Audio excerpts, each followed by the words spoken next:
Всем привет! Многие люди, они сегодня пытаются жить в какой-то иллюзии, в заблуждениях. Почему? Потому что человек, он не зная Слова Божия. И если бы сегодня в школах преподавали христианство урок, да, то дети наши бы, они знали бы, что человек, он произошел не от обезьяны, а от Бога.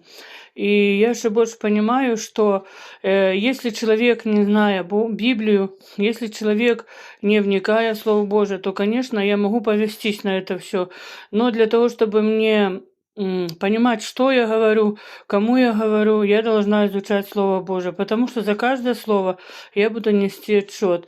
Потому что когда я буду к человеку говорить неправильно, то Бог он с меня спросит. И поэтому я понимаю для себя, что нам нужно нести истину, которая ведет к спасению.